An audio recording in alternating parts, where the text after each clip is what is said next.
What is going on, everyone? This is Chris Oram back for another exciting episode of Elevation with Chris Oram, the show where we talk to individuals who have climbed the ladder of success. Today, we have a very special guest, and this man needs no introduction. But for the one person watching who doesn't know, today's guest is going to be Daryl Friedman. Daryl is the global president and CEO of CEDIA, the Custom Electronics Design and Installation Association, who's been helping the community of smart home professionals since 1989. CEDIA, the CEDIA Expo, the annual expo held by CEDIA, is owned by the association, which serves for best practices, helps out the community, and overall provides advocacy for smart home professionals. Before I introduce Daryl to the show, I want to give my introduction to CEDIA because ultimately, CEDIA changed my life. I was at a convention in January 2022, the CES show, where I went to a smart home panel, which was led by Mitch Klein. Following the show, I stayed after to ask Mitch Klein a question, and this question would ultimately change the course of my life. I said, Mitch, how do I get more involved in the smart home industry? Because I'm desperate to become involved. And he told me about this one thing called CEDIA. And really, the rest is history. 3 years later, I have the global president and CEO, Daryl Friedman, live in the studio. And without further ado, I'd like to welcome Daryl to the show. Thank you. Such a great, inspiring story to hear about that. So it's nice to know your beginnings with CEDIA. So awesome. CEDIA changed my life, and really, I think it can change the lives of so many other people, and it has. Absolutely. I mean, we go into people's homes and make their lives better. That's the goal of the CEDIA Smart Home Professionals. So what better job could there be? Absolutely. So, Daryl, you're live in the studio here in Las Vegas. So thanks for coming down to the studio for us. So you're in town for another trade show. So it's not the CEDIA show, it's not the CES show, it's KBIS. Yeah, the Kitchen and Bath show from the National Kitchen and Bath Association is here every year, and they actually co-locate with the Builder Show, the International Builder Show. And these are two industries that really we want to get more involved with. CEDIA professionals need to work very closely with the design and builder trades. And so this is an opportunity for us to interact, and I'm doing a panel with my counterpart tomorrow with the Kitchen and Bath Association. Awesome. So I mean, it's great to just go to these trade shows. That's how you can learn more about what's going on, the trends in the industry, and you can talk with like-minded professionals. And it seems like there's a big push from CEDIA to work with the design build community and bring them together with the integrators.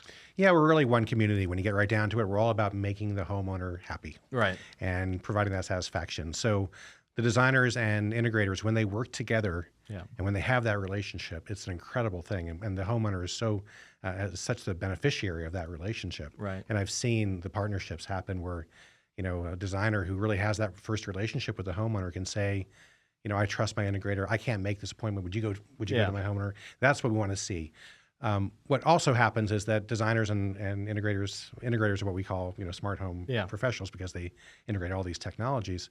What often will happen is they just speak different languages. Right. And many times a designer who's not familiar with what an integrator can bring will think, well, I don't want a bunch of panels on my walls. Right. It's going to make it, ugly. It's going to increase the cost. Mm-hmm. And sometimes the integrator will think, well, these designers, they don't know technology. Right. And so what we really want to do is get these two industries talking to each other.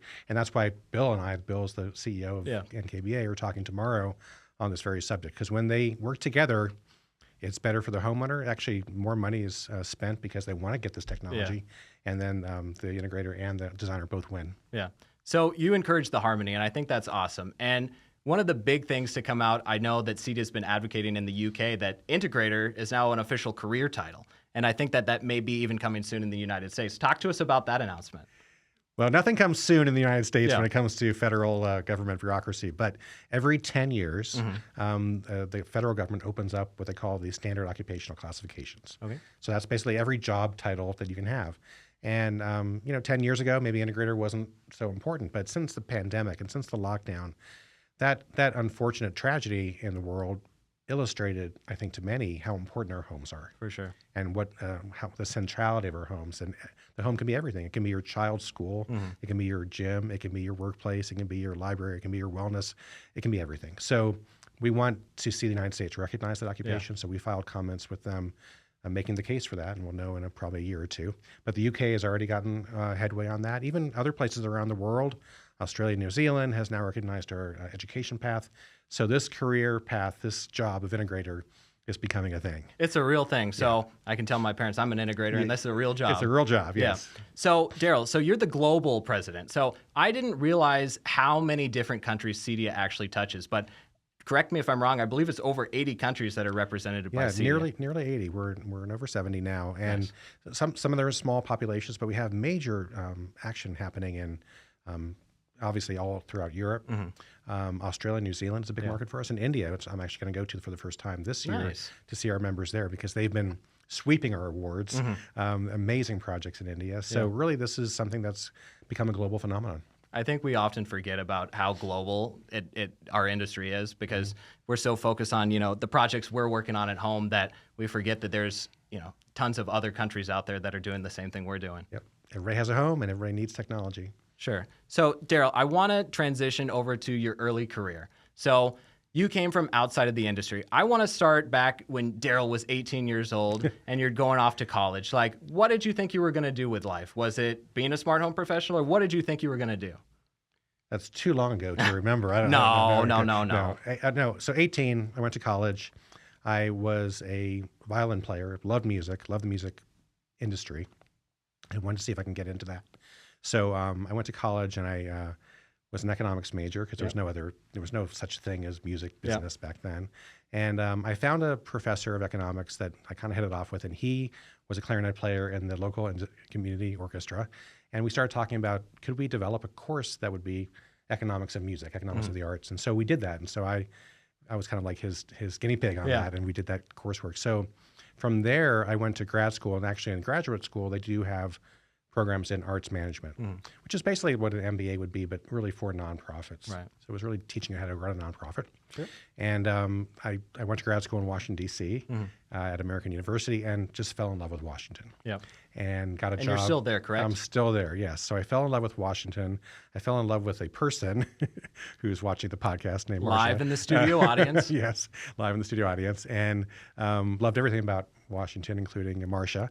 And so I stayed. And then I got a job at the Wolf Trap Performing Arts Center, which is a major 7,000-seat outdoor shed in Washington, and worked there for 12 years. Nice. And so I can tell the next phase, or if I'm boring you with my... No.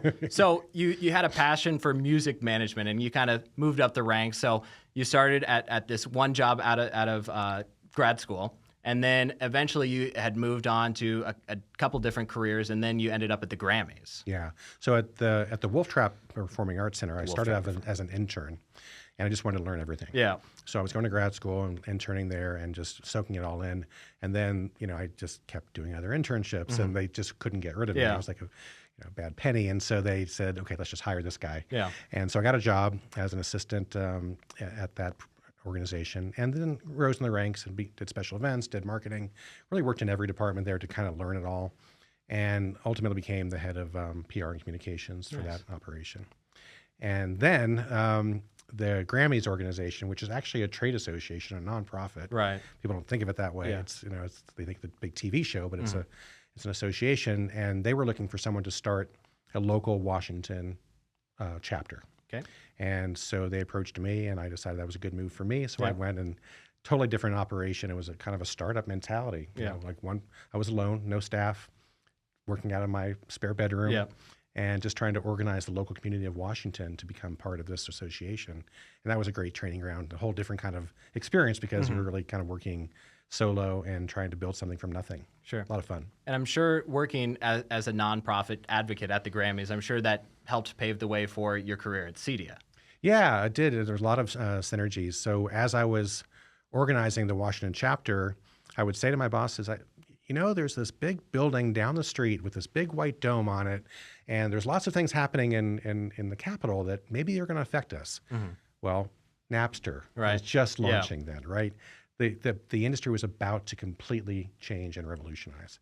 And we were just a small little chapter in Washington trying to do this. So I said, can I go to some of these hearings? Can I maybe meet with some of the members of Congress? And that just evolved into me becoming the chief lobbyist, essentially, for recording artists. So it just was a good move for me. I always, when younger folks ask me for career advice, I always say, do the job you want, not the job you have. Right. And so I was doing this while still doing my regular job. I was doing this other job, and the company saw the value of that. The association saw the value of that, and the members did. And then we got, a lot of good things happen in legislation. And then I had a whole different job with that organization. Yeah. And did that for about 20 years before CEDIA called. Nice. So I have a question for that. So you stated that at one point you were kind of just a one-man show. You were leading yourself. And then somewhere along the lines, things changed and you became the chief advocate. I want to go through, like, what leadership training did you go through? What leadership examples did you go through to become go from a one-man show to leading, an entire team of people? What challenges and what opportunities did you face to learn leadership? Well, I would say my greatest leadership teacher was my father. Okay. And what he told me was nothing's ever handed to you. You have to prove yourself, and the expectation. I see that, and I saw that then. I see it today. There are people who feel like, well, I've been here 5 years, so I should get a promotion. Right. And my dad taught me that that's not how it works. You have to prove yourself. So really, by doing this job that I didn't have, I wasn't getting paid for. I didn't have the title. I didn't have, I was doing it on extra time. Yeah. I had to prove to them that this was valuable. And when we got that first legislation passed, suddenly the industry and the membership is saying, like, this is the most important thing. So then I was able to build a team, and I had the rationale behind it to kind of build that up. And by the time I left, when we did member surveys, people said that was the most important aspect of their membership was the advocacy piece, even above attending the Grammys. So you just had to kind of like go out there and have faith in yourself and prove yourself, and then something good is going to happen, but it's not going to be handed to you. Nice. I agree with that. I believe you have to earn a lot of things in life, and sounds like that was one of them. Would you consider that like a turning point of your career? Was that the time where you put your all into something and you saw the reward? I think so. I think that was one. I think certainly coming to CEDIA was a major turning point for me, but because it was a whole different industry and a new challenge. But definitely moving from that local operation of the chapter to being the national advocate in Washington was a major milestone for me. Nice. So you moved into CEDIA after that point, and a lot of folks may say that there's not a big correlation between the Grammys and CEDIA, right? We could make the argument that audio, it all comes down to audio, so there is some correlation. But when you first came into CEDIA, I did some research and saw that for your first 90-day period, you were listening to people. You didn't come in like a typical, the stereotypical leader who bosses people around, leads from the front. That's not a true leader. You came in with 2 ears and you listened to your people. What did you learn in the first 90 days? Well, it was fascinating. I went all over the world, talked to members because I wanted to hear what were their challenges. And in an association, generally, you know what you're going to hear. What do you need? What do you need from your association? They're going to tell you, I need more business. Get me leads, get me business, promote me. I did not hear that from this community. It was fascinating. This is now, the time is late, it's really early 2022, so we're just coming out of the pandemic. And what almost the number one thing every member said to me was, I have more business than I can handle. I need more people. We need people into this workforce. And so that became the number one priority for us. And we launched a program called CEDIA Next Gen, which was really to recruit young people, 17, 18-year-olds, with a video and a package that makes, this is a great industry for a young person to get into, as you know. Right. But that was one of the fascinating things was that. And the second piece of it was that people didn't really understand CEDIA outside of our little bubble. It was very well known, and they call the industry the CEDIA channel. Couldn't ask for anything better than that, right? But if you get outside, even if you go to KBIS, today or tomorrow, you're going to see a lot of designers who just don't know what that is. And so part of it was working with our communications professionals to create that sense of awareness of what CEDIA is beyond our system. So concentric circles. So we have, the integrators know us, design and build, some familiarity. We want consumers. We want, everyone to kind of understand what CEDIA does and why use a professional. So those are the two things I heard on my listening tour, and it was surprising to me. And you took action. Yeah, we took action with both the workforce initiative, and now we're doing a consumer campaign so that we can broaden our awareness. That's awesome. So you've been in your role at CEDIA for a few years now, and your term has been extended till 2027. So congratulations to you for that. Thank you. I want to do kind of a rapid fire question. First thing that comes to your mind, what's been your favorite moment while working at CEDIA? Oh, I think the first time I went to the European show, ISE, was just mind-blowing for me because you saw, I'd met so many people in the United States and also the UK, but I didn't really get a sense of how global this industry is. And, this last year we had 85,000 people. It was just an incredible show. So kind of seeing that, stepping back from not just the U.S. As you were saying earlier, it's just like this global industry. So that was a key moment. There were others, plenty of others. I'm sure there's plenty. Yeah. So I want to ask you, in terms of gadgets at your home, anything been life-changing for you in terms of a smart home? Yeah, well, I'm gonna be generic here because I try not to mention brands because they're all my members, and I won't get you in trouble. Yeah, don't get me in trouble. But so we have a lot of technology in our home. Obviously cameras, security stuff, thermostats, and a very popular sound system ecosystem that many people have. But we also have like this little rustic cabin out in the mountains, and it's the funny thing because when we decided to put some new stuff in our home, and we went to our members to see what do you think I should try out? Yeah. So we put it in this little cabin in the woods, basically. So we have these incredible blinds now that are, nice. And nothing else in there even works. It's it's the most rustic thing you can imagine. And then there are these like high-end, beautiful blinds, motorized blinds that go up and down. So that's one of my favorite things. So you geek out on the blinds. Especially because the juxtaposition of like this really, basically barely has a kitchen, and then we have like the high-end blinds. So nice. Kind of fun to play with those. I think people, when people think of Integrator or kind of what we do, they might have some generalizations of where their mind goes to. Home theater, TVs, music. But I think they often forget about the lighting and shades, which is a huge and growing part of the business. Yeah, it's become one of the biggest sectors that we have now, and one of the highest margins for integrators, and customers love them. And it gives them privacy, it gives them beauty. Designers love them too. Right. So I had an integrator tell me, he's been in the business since CEDIA started, and he said, if you had told me 35 years ago that I'd be dealing with window treatments, I would have laughed in your face. Yeah. But window treatments today are technologies, right? And so they're part of our systems. So I wanted to ask your opinion on kind of the equipment. So I've noticed over the past few years that there hasn't been revolutions in terms of equipment and product. But I think the next revolution, and I know it's a buzzword, it's AI. But it's not even AI. It's automation. It's home automation is what we're doing.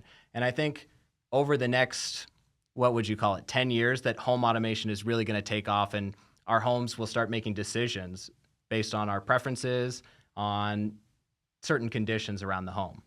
Yeah, and actually, when we're going to Washington next month to lobby for our industry again, one of the things we're going to do is a policy discussion on AI comes home, essentially. Because everyone's talking about AI, but very few people are talking about the impact on the most central place in our lives, which is our home, right? So we believe that your home is going to understand you. If you have your phone in your pocket, when you walk into a room, it knows your preferences, it knows your likes, and it might even know what's in your fridge and what needs to be reordered. And you might say, like, I didn't order this groceries, but oh yeah, you know what, I do need that refreshed. So it's a growing sector. We think robotics is going to be a big one, even though people imagine that to be like, this humanoid robot. But there's small things. There's for seniors, for example, there's a small desktop robot that actually converses with them and can sense falls and things. All sorts of new technologies are happening. So I do think there is innovation happening. I think a lot's happening. I actually think the time horizon is not 10 years. I think it's going to be 3 to 5. Yeah. What do you say about the naysayers who reject technology? Well, look, they're missing out, but everybody can have their own lifestyle the way they want. But I think when you have the taste of it, so even a naysayer who says, I don't want technology, I want to keep things simple. If you give them a taste of it, they want more. Because once you see how well it works, and also I think, and you do a lot of work in the DIY space, and I'm sure you've seen a lot of DIY fails in your time. So if somebody's had an experience with a DIY project that maybe didn't go well, they might say, I don't want any more of this technology. But when you bring in a professional CEDIA integrator and it's done right and everything is seamless, you don't have 20 remotes, you have one control system, it's very hard for someone to say, I don't want technology. They want it. So speaking of the DIYers, so there's a large community on the internet for Home Assistant, which is an open source platform basically for the coders, the tinkerers, and the DIYers. These people, I guess, would be the counterculture of CEDIA. They say, I don't need a professional, I can do this myself. What would you say to those people? Because there's definitely that market, but CEDIA has taken the stance that to have a true smart home, it needs to be professionally installed. Right. Well, look, if someone's doing that work, it's good for us. It's good for everybody because that brings technology into the homes. And many people who wouldn't even know to hire a professional integrator or a CEDIA member might get technology through a DIY project or through YouTube video. So it's a great entry Sure. to that. So I have nothing against any of that community. I think they're doing a valuable service. As people need more complex systems, and as things maybe need to be upgraded or improved upon, then I think they're in a better place to discover the value of using a professional CEDIA integrator because they already have some technology in their home. So let's say, the more technology in the homes, the better, but we believe that a true smart home is professionally installed and designed, seamless and easy to use, and safe and secure. And if you have those things, you're gonna have a smart home. And to get those things, I think you need a professional. Right, I agree. I mean, even doing this professionally, it can be difficult to get the project right 100% of the time. Things can get messed up, and I can't even imagine doing a large scale project as a DIYer, right? Like, it sounds like a nightmare waiting to happen. Yeah, we've seen all the videos, so we know what happens when a TV falls off the wall or something like that. Then they end up bringing a professional CEDIA member to. Right. They call them rescue jobs. Our members are doing rescues all the time. For sure. So for someone in, like, let's say a larger scale market, a Los Angeles, a New York, I'm sure there's a number of CEDIA integrators that they can choose from. If they go to the CEDIA website, there's different tiers of, this is the highest status CEDIA member. How would you recommend someone who's looking to bring in an integrator? How should they decide which integrator is the best fit for them? Or should they have a sales consultation with all of them, get numbers and pricing, get a feel for the personalities behind it? What's your recommendation there? Well, if you go to cedia.org, there's something called, the very first thing you'll see is Find an Integrator. Yeah. And on that site, we have it segmented basically by member type. So if you're in a large market, we have a large choice of integrators. Not everyone does, but if you're in Los Angeles, and Florida's a big market for it, LA, New York, you'll look and see, are they certified? So I think if you have a choice, you should lean towards someone who has CEDIA certifications, because that means they've taken the extra step. If they're a premium member, which is a new tier we introduced this year, they have made a commitment to invest in the training of their staff. That should say something to the person as well. And then we're relaunching in quarter 2 of this year, we're relaunching something called the Member of Excellence program, which is really that highest level where they have certifications, they have the education piece, maybe they've entered and won awards, they have a showroom that they can bring you to. So all those things kind of put them at the top. So if you have that choice, again, in large markets, I would look for certification and those other levels. But if you're in a smaller market, you go to the CEDIA website, you'll find someone, and if they're a CEDIA member, it means that they have a commitment to this industry and they're going to do good work for you. Nice. So that's CEDIA is it's like a tool. Any sort of certification they have through CEDIA means that they've done their homework, that they are qualified to be your integrator. Yeah, certification is certainly something that I would look to. And we also have an ethics code at CEDIA. So every member knows that if they don't do a good job for the customer's going to call us. And we've revoked memberships if they don't have a good track record. Yeah. So CEDIA is going to be your source of quality. So you were just telling us that there's a new membership tiers. Can you tell us about that for someone who may not have heard about that? Yeah, well, CEDIA's had one membership choice for 35 years since its founding, which is basically the integrator membership. And we wanted to provide something that would be fit for purpose. Different people are in different stages of their career. So we segmented with a starter membership, which is, you can do that for a couple of years as you're getting into the industry, and it's a little bit less expensive. Then the professional membership is our standard tier, and then we have this premium membership. I think it's the best value in the industry. It's like basically our entire online learning portal is available to every member of their staff, included in their dues. So the premium is great for the integrator, but it's also great for the homeowner searching for an integrator, because they know it's a little more expensive tier, so they know the integrators made that investment in their team to make sure they're educated. So online training is a huge part, but I know to be a successful integrator, you have to have your hands and feet on the ground. I know. How can someone get trained up to be a qualified technician? If someone has the want and desire to become a technician, what should they do?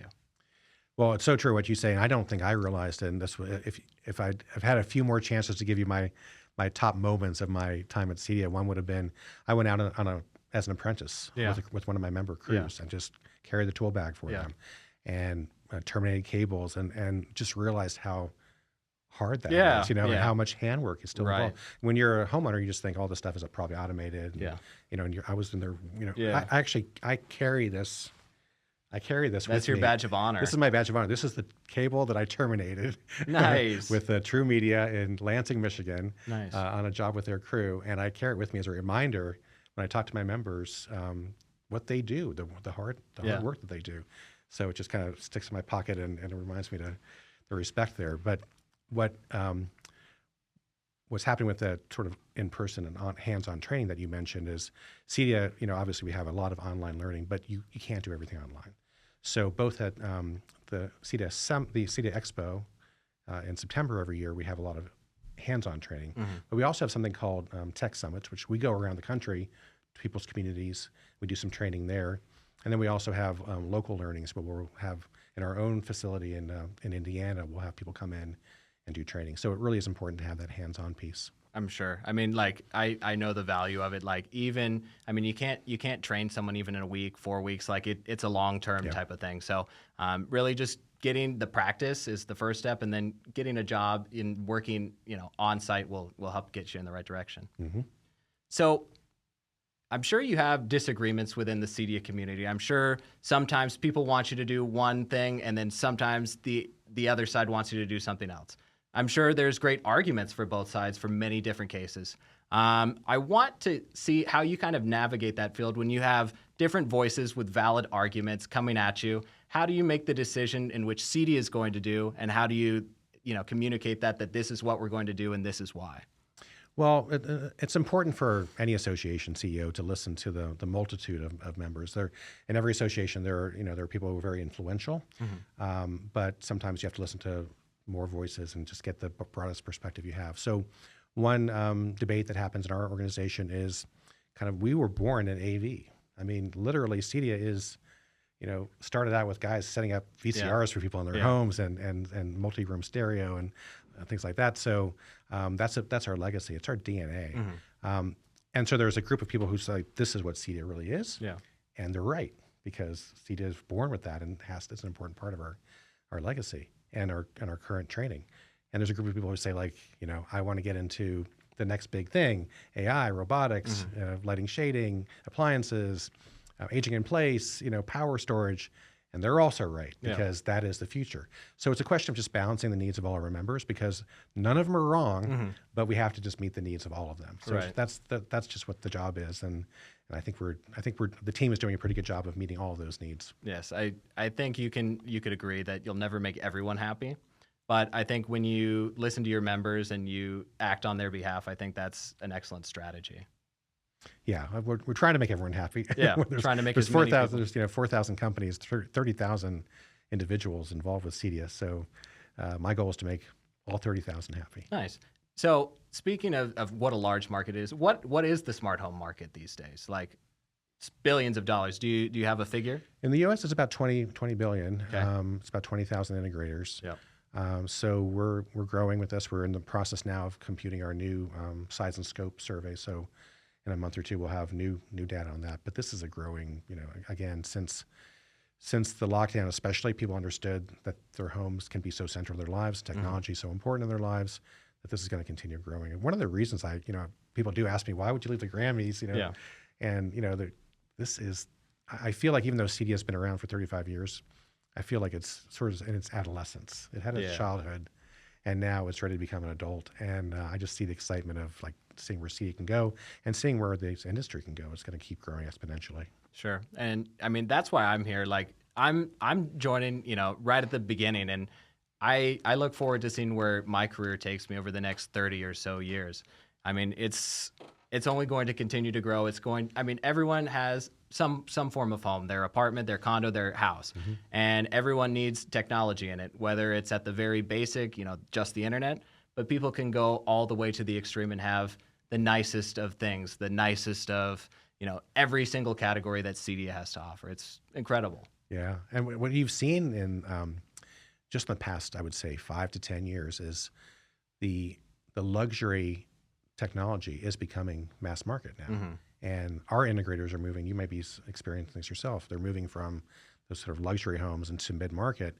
And as the technology becomes more affordable, they're able to just supply this technology. This is something, it's a goal of mine, is when I leave this job, I want to make sure this technology is available to everybody, rich or poor. And it has been, 10 years ago, I would say it was a kind of a luxury toy, and now it's becoming a mid-market necessicity, and that's a standard. It's a standard, yeah. And the younger generations coming up and buying their first homes, it's an expectation. They're not going to go into a home that doesn't have a robust network system, backbone, and technology integrated. So I think that's just part of the growth of this industry. Yeah, so I had a previous guest on the show, Darren Marquez, who sells real estate here in Vegas, and he said that, you know, if they don't have a smart home system, like it's not going to sell as much because the value's not there. So the high-end clients, like you mentioned, have always expected that, but I think the younger generation is going to expect these smart home elements. And I know even with some track homes now, there's options built in for, you know, a smart lock where you can tap in with your phone, the doorbell. I mean, it's just standard at this point. Yeah, and the homes are becoming more and more aware. The home builders are becoming more aware of that.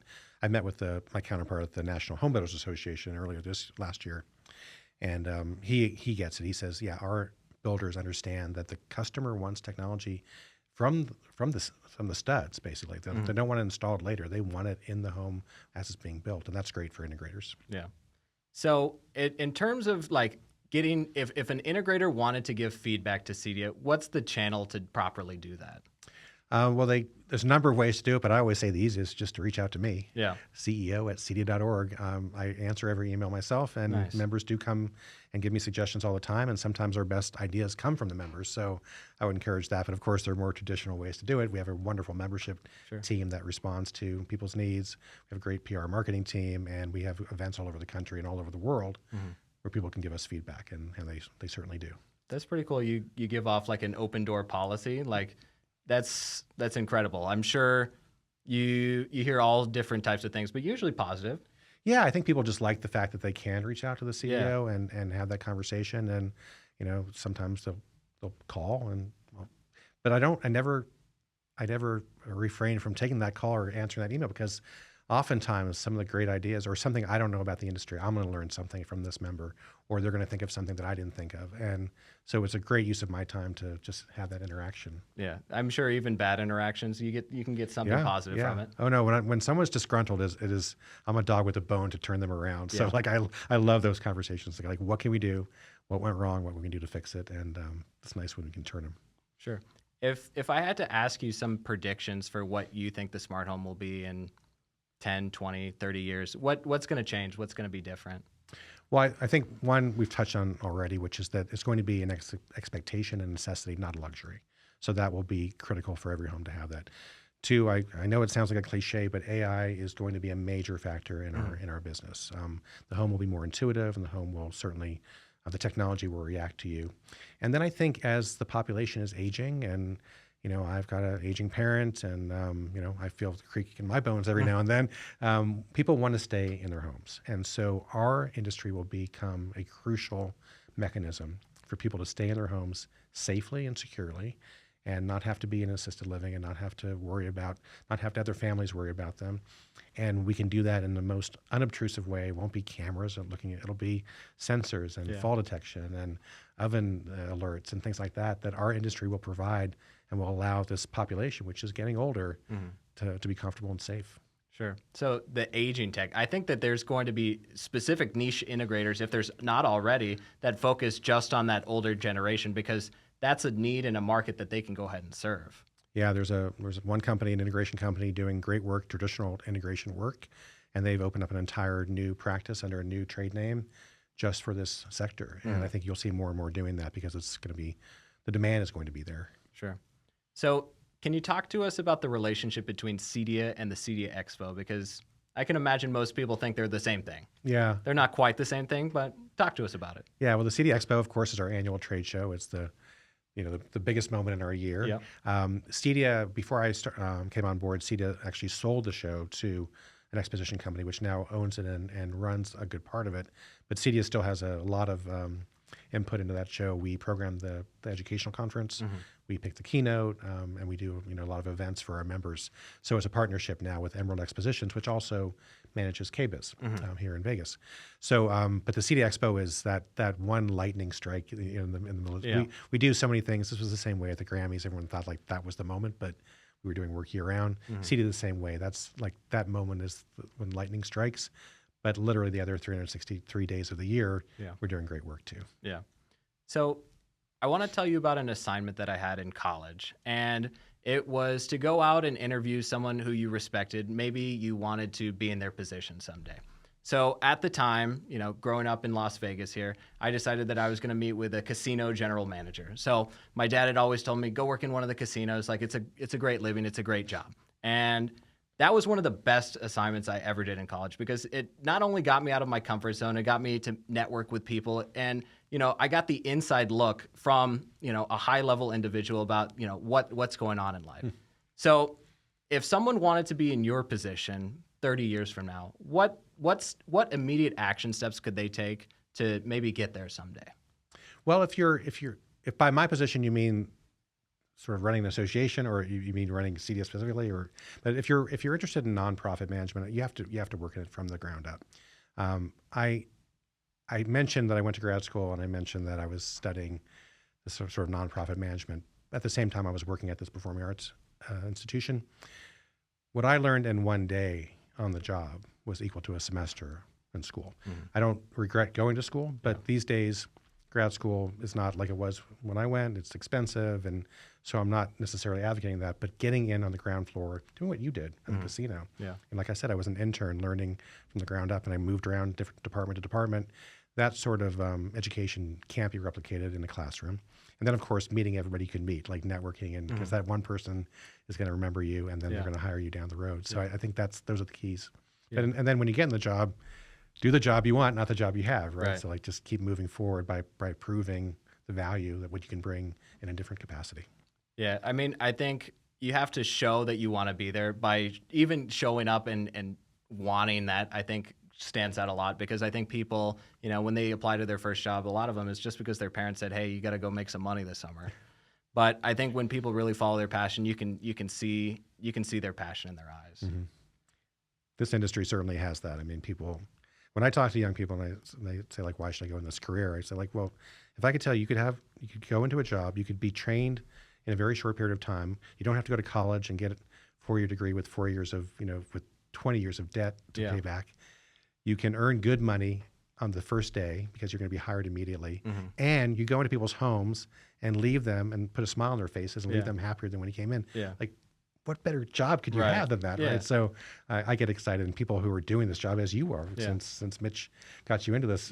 Shout out Mitch. This episode really is dedicated to Mitch Klein. Shout out to Mitch for that. Mitch. Go ahead. So anyway, it's exciting. So you can see like the passion you have for it. Every one of my members is the same. They love doing this work. Yeah. So I mean, I had applied for my company at Eagle Century, and I thought I was going to be a technician, to be honest. So I had done some online training. I thought that was my career path, but I was the oddest person to ever come in to become a technician. I come in with my MBA. They're like, "I don't think you're technician. You're not the typical technician." And thankfully, that was probably the right decision.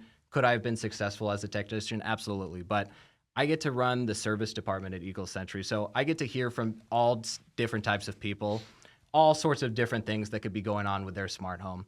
And kind of what you're saying, I get to talk to the clients, I get to calm them down, I get to offer a solution, and then we get to send the best of the best people to their home. And usually they're happy and have a smile on their face, and we fix whatever problem they might be having. Yeah, that's another great thing about using a professional is the service plan, and they're going to be there when you need it if something does go wrong. Right. So. And I think a lot of people don't understand the complications in the smart home and how difficult it can be because, we think, oh, my TV doesn't work. There could be 10 different things of why your TV's not working, especially in a complicated smart home. The network, I mean, something to do with the wiring, the networking, could be anything. But that's what a professional, member of CEDIA will do is troubleshoot that and find the solution. Nice. Daryl, when you're not working, when you're not focusing on CEDIA, what do you like to do in your free time? Love to travel. Marcia and I've been to a lot of parts of the world. We also love, as I said, we have this little shack in the mountains, and that's kind of our happy place. So we love to just spend time there and take walks with our dog. Nice. So yeah. What type of dog you have? She's a retriever mix. She's mostly a duck toller. Nice. So if you know that breed, but she's not much of a duck hunter. She hasn't caught any poultry for us yet, but we're working on it. That's very cool. Yeah. So what's been some of your favorite places you've traveled to? I think probably the number one was South Africa, and just going into the bush and, being with the wildlife and understanding your place in the world. Because, and in the society that we live in, we think we're very removed from nature. But that was certainly fascinating. Traveling throughout the Middle East, Israel, Egypt, Jordan, it's been fascinating. So, and then I'll be going to India to see some of my members in a couple of months, and that'll be, I'm sure, an amazing trip. Nice. So I know Dubai is a huge growing market in the Middle East, the UAE. Have you been to Dubai yet? I haven't. We're talking. There's a smart home show in Dubai that's growing. It's new, but they're in their second year. They're doing great work. So I'm talking about me going there to see that. But yeah, all over the world, there's really this industry is just popping up. Saudi Arabia has a whole smart city called Nome, which is basically everything is tech from the homes to the commercial areas. So yeah, we're going to see this industry really blossoming all over the world. So a few times I've gotten some negative YouTube comments. It's like, if everything is smart home, the government's going to lock you out of your house. They're going to be able to control these things. It's like this weird, like off sci-fi dimension. It's like probably a Russian spam comment, but valid point. I could see the argument. I've spoken to people on the phone that rely on their smart home to get access into their home. And if the internet's not out, or if the internet's out, they can't get into their home. So there's definitely possible negatives. So what's the best way to, I guess, deal with those things? Like, should you always have a backup solution? Should you have a key in the garage?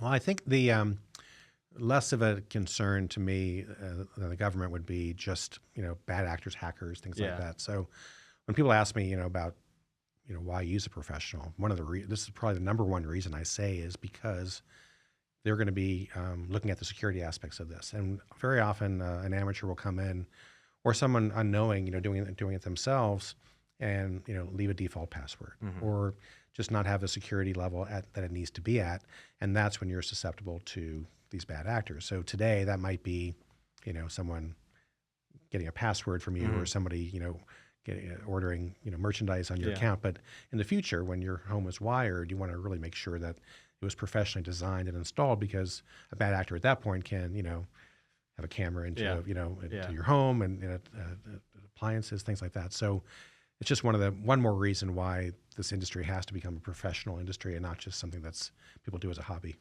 So on that note, I think that's going to become a growing point of concern. I think people are going to turn to industry CEDIA professionals to help with their homes because they're so concerned about, people watching their cameras. And I think those are very valid concerns. And I think those concerns are only going to continue to grow as we become more and more involved in technology. Yeah. I mean, think about our industry is fairly young. So, today you wouldn't think about well, maybe some people would, but most people wouldn't think about wiring the electricity in their home because the end result might be your home burns down, or you get shocked, or something terrible. So I think as our industry catches up to those legacy industries, people are going to start to realize this too has potential downsides if not done right. And I want to use a professional, just like I wouldn't use an amateur electrician or plumber. I wouldn't use an amateur technologist or integrator. Yeah. I mean, it's really crazy how involved an integrator is in someone's home. Like they trust us so much to be in their home. It's an honor that we have the privilege to be able to serve these people and give them the solutions that they need, because I think a lot of the end consumers don't know how to do it themselves. Right. Don't want to, don't care, just want it to work. Just want it to work. And I'm the same way with, I don't do my own plumbing. So it's just that people just have to think of this as those same industries. Like, you call an HVAC guy, you call an electrician, you call an integrator, because somebody has that specialty, that education, that certification, and they're going to do it right and do it in a way that makes your family safe. Sure. Daryl, I want to share with you two of my favorite moments from CEDIA. Okay. So every year when I go to the Expo, I always go to watch some of the home theater demos. And each time I see the Greatest Showman demo, regardless of where it's at and which manufacturer is showing it off, I shed a tear. It's like beautiful. Like I love that scene, that trailer. There are two different scenes that we see in the demos. One is the introduction. Never enough. So never enough. Yeah. So that's the other one is Jenny Lynn singing the song, and that shows usually is a demonstration of the quality of the projector, because you can see her face. It's a close up, but also the sound, because she's singing this beautiful song, Never Enough. But that's one of the standards. Yeah. There's a few things we always laugh. We're going to see it in every home cinema demonstration. A few scenes. Top Gun. Yeah. So that's number one. And then the thing that I want for my home that I think is within reach now, The first time I saw a 100-inch TV, that was insane. Yeah. I said, I want one of these. And now they're at Costco for under $2,000. I know they're getting cheaper, and even bigger TVs now that get installed in panels. I mean, we're showing some of these things at CEDIA Expo and at our tech summits, and they show you like how easily they could pop in The LED walls. The LED That's walls is growing. Just panels, yeah. I think the average middle market consumer may not have a TV in 10 years, and they'll have a 150-inch, 200-inch video wall. Yeah, yeah, and that's going to be exciting for them too. Now there are trade-offs with all those things.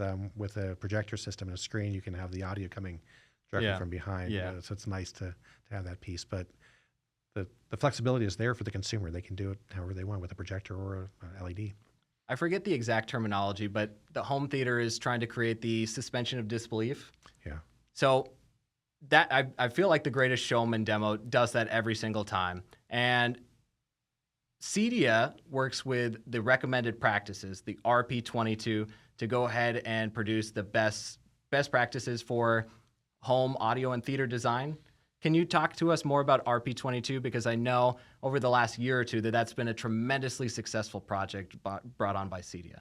Yes, it was. It was the work of many years by many. I lost track of how many hours of volunteer time this was to create, but essentially it's a recommended practice for standards for audio for home audio. So it has levels. So even somebody who just has a small media room, the integrator can use this standard, this recommended practice rather, for that to create, just the environment for where to sit and where to place the speakers. But it has up to 4 levels, and that 4th level, and you've probably seen some of this at CEDIA Expo, is really that suspension of disbelief.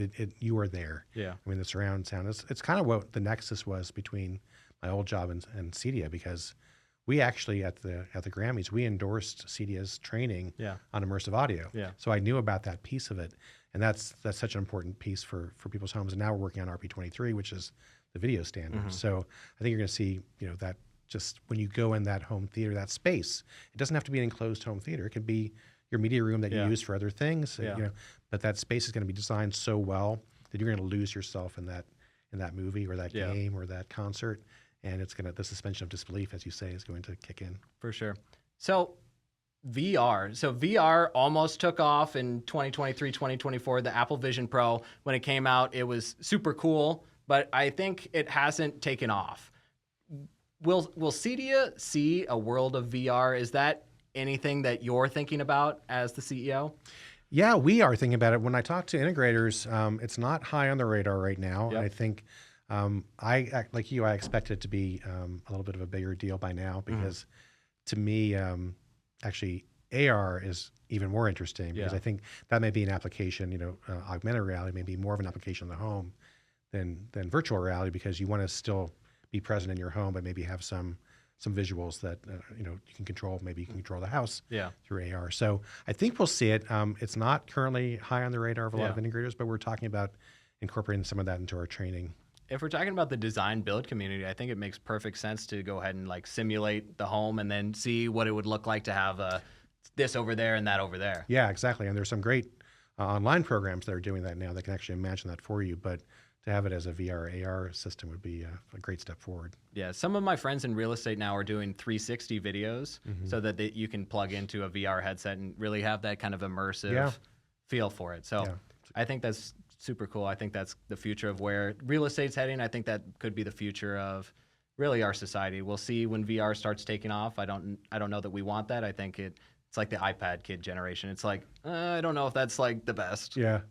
No, there's some aspect of it will infiltrate our lives, and it'll help us do our jobs. So I think the integrators will be in that world in a year or two.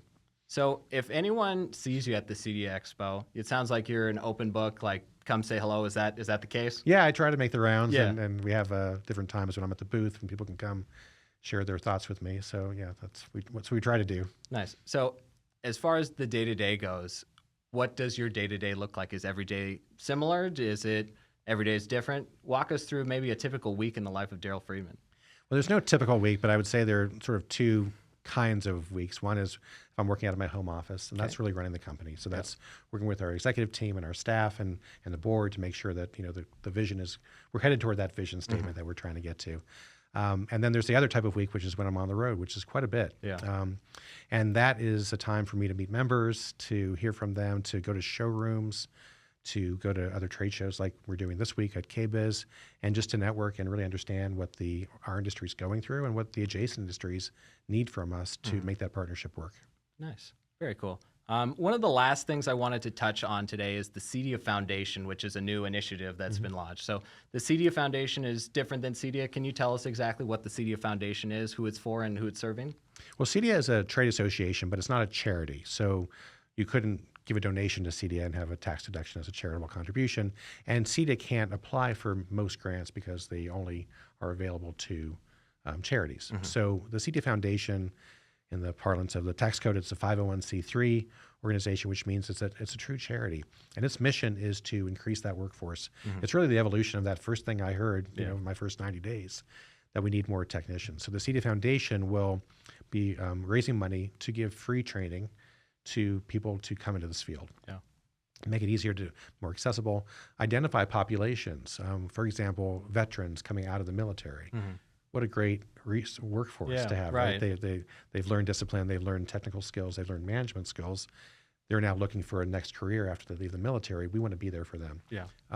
New immigrants, new citizens to the country, looking for careers. We want to take those grants that are available and give them that free training to bring more people into our workforce. That's the mission of the CEDIA Foundation. We have an initiative starting next month. It's a test. It's our first thing we're doing. We're doing 100 technicians in 100 days. We want to bring in 100 new people in this industry in 100 days with free education and see how that works, and then hopefully scale that to thousands. Nice. It sounds like a good pilot. It sounds like it'll be successful, and I wish you the best of luck. I think that's awesome that you guys launched the CEDIA Foundation, and it's something brand new, and it's really just going to serve the people that we need to serve the most. Yeah, a lot of good response to it. A lot of people wanting to contribute and wanting to know how they can help. So it's awesome. It's exciting. So Daryl, we're almost out of time for today, but one final thing, which we can probably do off camera. I have my cabling and infrastructure textbook here. The CIT book. So, I've gone through pretty much page by page. This, for a person that comes from a non-technical background. Let's see how my cable stacks. There you go. Okay, yeah, pretty good. You passed. You passed the test. For a non-technical person, this has been a great preliminary resource. Like, I learned so much, and then, I'm very lucky that I can bounce these ideas off here with people who are doing this day to day and learn more. So, I did the same thing as you. We terminated a cable, and it was exciting. Yeah, for someone who had never done that. When you see the pass, when you see it go in the green light, yes, it's quite a thrill. Well, to be honest, my first time I did it, I had one of my head guys come in and say, "Oh, these two ends are wrong." So I had to redo it. Okay. But that's the learning lesson. It's like, I would never make that mistake again. So after we finish wrapping up the show, it would be an honor if you'd go ahead and sign this for me. I would be honored to sign that. Yes. Thank you. So, CEDIA has these textbooks, these offerings. If someone wanted to pick up that textbook, where could they pick it up at? All of our books are available in our store at cedia.org. And but we'd love you to do more than just buy the book, go through the training, the certification, and then ultimately become certified, because that's going to be that mark of excellence that will help you in your career. Sure. And then maybe one last thing. You guys recently did a beta for the network training. How did that go? I don't know. Great. No, that's great. We're going to have a certification in networking, nice. New training in that. And that's the backbone of everything else that we do. If the robust network is there, then everything else will work. And there's a lot of certifications in commercial networking, but not so much in residential. Right. So we wanted to provide that unique space of the difference in networking for a home. And once you've got that done, then the rest will fall into place. Nice. Daryl, I thank you so much for coming on the show today. I wish you a great KBIS show. Thanks for coming in. I wish you a great time in Las Vegas. This is my home, and I welcome you to it. So thank you for welcoming me into your home in the CEDIA community. It's been such an honor. It's been great to be here with you. It's great to be in the city, and great to get to know your story as well. So thanks for having me. Cool. Thanks so much, Daryl. And this episode is dedicated to Mitch Klein. Thank you so much to Mitch Klein for getting me into this position today. It's crazy how far you can get in 3 years when you give everything your all. But ladies and gentlemen, we're going to go ahead and wrap up episode number 19 of Elevation with Chris Oram, the show where we talk to individuals who have climbed the ladder of success. We'll see you in the next one.